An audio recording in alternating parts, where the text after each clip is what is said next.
The king of the north! Dracarys. I will hurt you for this. I am the sword in the darkness. Lion doesn't concern himself with the opinions of the sheep. Let me give you some advice, bastard. Chaos isn't a pit. Chaos is a ladder.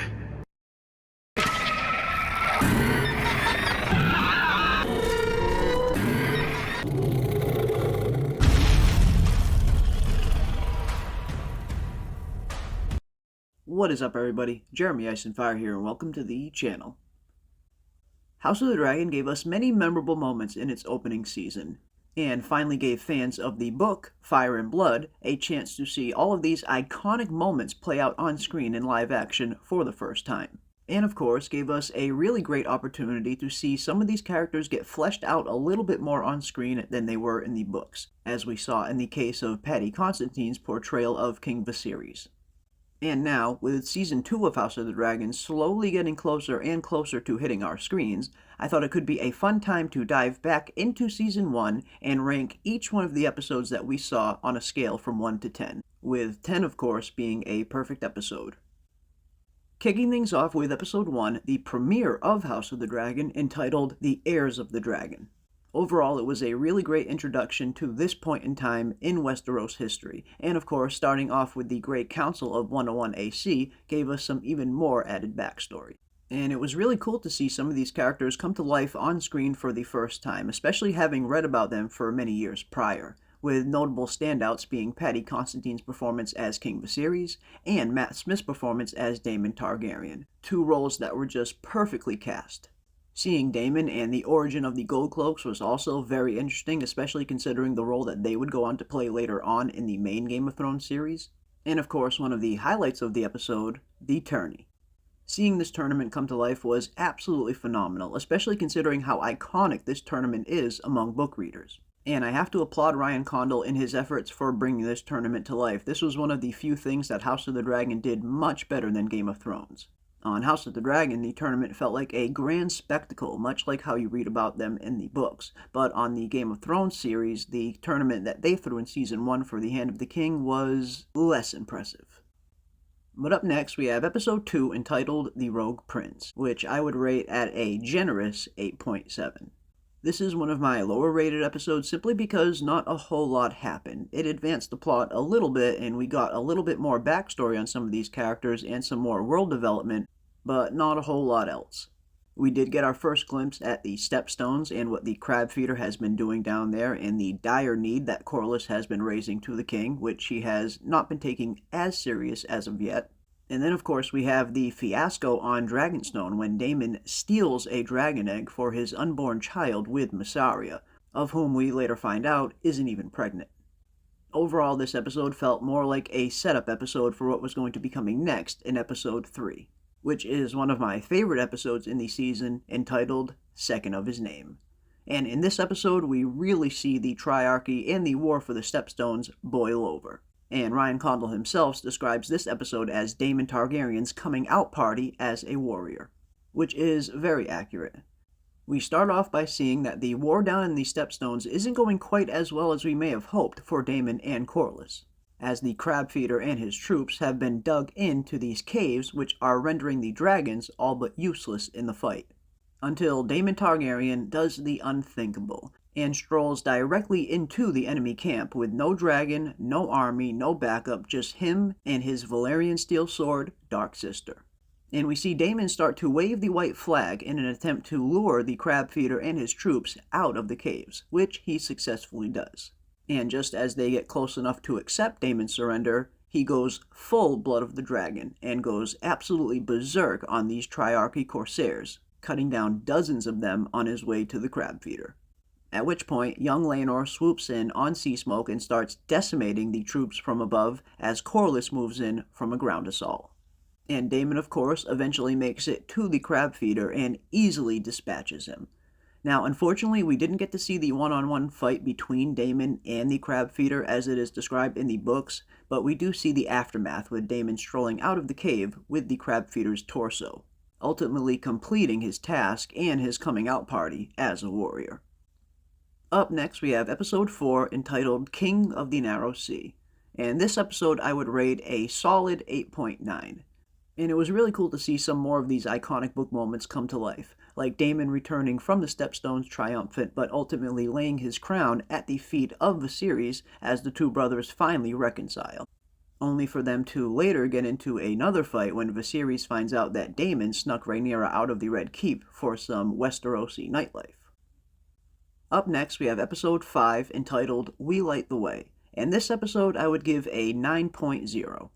In this episode, we see Viserys travel to Driftmark in order to treat with Corlys in hopes of healing the rift between their two families, of which they successfully do, as Viserys agrees to marry his daughter Rhaenyra to the Sea Snake's son, Laenor. And then, of course, we get the breakup of sorts between Rhaenyra and Criston Cole, and we start to see the beginning of the bitter rivalry that will go on between the two, with Criston Cole asking Rhaenyra to leave everything behind and go with him across the Narrow Sea so they could live together. But Rhaenyra, knowing that she has a much more important destiny ahead of her, turns him down. And then, of course, we finally get to the grand royal wedding between Rhaenyra and Laenor, and you can see tensions are continuing to rise between Rhaenyra and Criston Cole. Tensions that ultimately boil over when Joffrey Longmouth pushes Cole just a little bit too far and ends up paying the ultimate price. The episode then ends with Criston Cole about to take his own life when Alicent approaches and he stops. Up next, we have episode 6, entitled The Princess and the Queen, and this episode I would give a solid 9.4. This was a really interesting episode, and it was our first look at older Rhaenyra and older Alicent as we get a 10-year time jump in between episodes 5 and 6. And the episode starts off with Rhaenyra giving birth to young Joffrey, the third child between her and Laenor Velaryon, or rather, the third child between her and Harwin Strong. We learn that Rhaenyra and Harwin Strong have been carrying on an affair for the better part of 10 years now, and it is starting to get noticed by others at court, mainly Alicent, as she continues to point out to Viserys that none of Rhaenyra's sons bear the Targaryen features. We also get our first proper look at the interiors of the Dragon Pit, and it is absolutely massive, as we see Jace continuing to strengthen the bond with his dragon Vermax. We also get a look at what Daemon had been up to for the last 10 years, and we find out that him and Laena had been married and have 2 children of their own, living in the free city of Pentos across the Narrow Sea. That is, of course, until tragedy strikes when Laena is in childbirth, which unfortunately ultimately leads to her death as she orders her dragon Vhagar to burn her, choosing to go out a true dragon rider as opposed to bleeding to death on the birthing bed. But unfortunately, that isn't the only tragedy, as we see the episode ends with Harwin Strong and his father Lionel Strong being burned to death at Harrenhal. Coming up next, we have episode 7, Driftmark, and I would give this episode a solid 9.6. The episode starts off on Driftmark, where we get our very first look at Laena being put to rest in a very interesting Velaryon ceremony. After which we see Daemon and Rhaenyra reunite again for the first time in 10 years. And then, of course, we get one of the most iconic moments of Season 1 and one of the most iconic moments of Fire and Blood. And that, of course, is the claiming of Vhagar. And the scene was just absolutely breathtaking from start to finish. It was every bit as cool as I had hoped the claiming of Vhagar would be in live action. To finally see the sheer size and power and ferocity of this ancient dragon up there in the air was just an awesome sight to behold. Coming up next, we have episode 8, entitled The Lord of the Tides, and this is my personal favorite episode of Season 1, of which I would give a solid 9.8.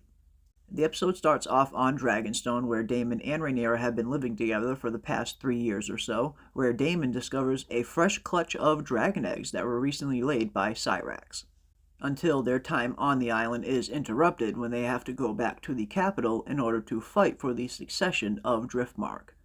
Lord Corlys Velaryon had been fighting down in the Stepstones, and he receives a very grievous wound, and they're not quite sure if he is going to survive or not. So Daemon and Rhaenyra quickly go to King's Landing in order to secure Luke's succession. And there we learn that the Hightowers have been scheming with Vaemon Velaryon, Corlys' younger brother, to see that Driftmark passes to him instead. But luckily, King Viserys, in a very weakened state, comes to Rhaenyra's rescue in the 11th hour and enters the throne room in epic fashion. and using every bit of the remaining strength he has, he climbs himself up onto the Iron Throne and presides over the case. And we also get a really great moment between Viserys and his brother Daemon when Viserys' crown falls off of his head and Daemon comes over to pick it up and help his brother the rest of the way, which was totally improv, I hear. That crown was not originally supposed to fall off of Viserys' head, but it definitely made the scene that much better. And then, of course, the episode ends on a little bit of a sad note when we see Viserys and the rest of House Targaryen gathered at what will probably be the last time they all share a meal together, where Viserys makes one last-ditch attempt to try and heal his family and bring the two sides of House Targaryen back together. And for a slight moment there, you almost start to think like things are going to be okay. You even start to see Rhaenyra and Alicent start to heal their rift a little bit.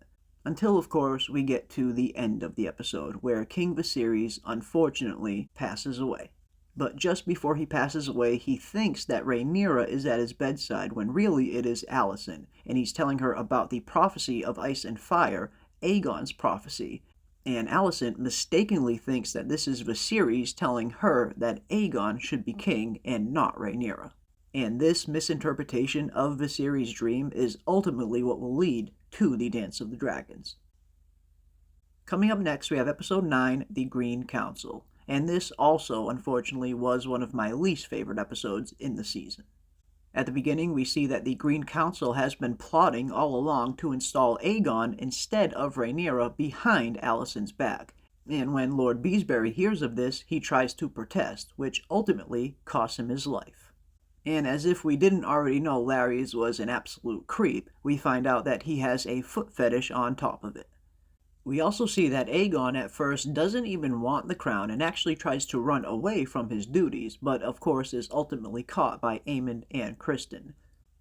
And then of course the episode ends in the Dragon Pit with Aegon II being crowned king, until all of a sudden, Rhaenys and Meleys crash the party by smashing up through the floor, in one of the most infuriating scenes that I have ever seen on a TV series. And then, to go from bad to even worse, we see Rhaenys has a chance to end the war then and there with a simple Dracarys. But no, she turns around and leaves, killing dozens, if not hundreds, of innocent civilians on her way out, yet refuses to kill the Greens in order to prevent a war. Overall, it certainly wasn't the penultimate episode I was looking forward to in Season 1. But coming up next, Episode 10 definitely makes up for it in The Black Queen, which I give a solid 9.6. The episode starts off on Dragonstone when Rhaenys arrives to tell Rhaenyra about Aegon's coronation, which immediately sends her into a premature labor, of which she ultimately miscarries, during which we see Daemon is consolidating his power and preparing for war. With the Greens having King's Landing and having many of the noble houses already won to their side, so Rhaenyra knows that the few remaining houses that haven't declared they really need to win over, so she sends her sons, Lucerys and Jaehaerys, off to the Vale, Winterfell, and Storm's End. Unfortunately for Luke, however, when he arrives at Storm's End, he finds that Aemond and Vhagar had already been there, and have already won the support of House Baratheon. At which point Luke and his young dragon Arrax depart, but not before Aemond tries to take his pound of flesh from Luke in revenge for losing his eye years prior. But not wanting any blood spilled in his hall, Lord Boros puts an end to the quarrel. But unfortunately, it does not end there. After Luke and his young dragon Arrax depart from Storm's End, they are having trouble staying aloft as the conditions are very rough, when the monstrous Vhagar appears behind him, and the battle above Shipbreaker Bay officially begins. Although in this case it's more of the chase above Shipbreaker Bay. And Luke does manage to evade Vhagar for a time, but eventually Aemond ends up losing control of his dragon Vhagar, and Vhagar ends up killing Luke and Arrax. And with Luke's death, the War of Ravens comes to an end, and the War of Fire and Blood officially begins. But there you have it, folks, my overall rankings for each episode of Season 1 of House of the Dragon. And overall, I really enjoyed Season 1 as a whole. There were some really great moments, some iconic moments from the book that came to life in spectacular fashion, like the claiming of Vhagar. And then of course there were some moments that could have been handled a little bit better, like the melee scene. But my favorite part of the season had to be Paddy Considine's performance in episode 8 in particular, The Lord of the Tides. His character was absolutely phenomenal from start to finish, especially considering in Fire and Blood there isn't a whole lot of source material and character development for the series. The show definitely fleshed him out much better than the books did, and Paddy's performance was nothing short of spectacular. But that is going to do it for us today, folks. If you enjoyed this content, don't forget to hit a like on your way out, subscribe, and hit that bell for notifications to stay up to date on all of our upcoming content, as we will be covering all things House of the Dragon. And don't forget to come and hang out with us live every Sunday night at 10 p.m. Eastern Standard Time for our Hour of the Dragon live streams, where we talk all things House of the Dragon and A Song of Ice and Fire. And as always, I want to give a big thank you to everybody out there for watching, and a huge thank you to all of the new subscribers and channel members for supporting the channel. So until next time, stay classy, Westeros, and we will see you on the next one. Dracarys. I will hurt you for this. I am the sword in the darkness. Lion doesn't concern himself with the opinions of the sheep. Let me give you some advice, bastard. Chaos isn't a pit. Chaos is a ladder.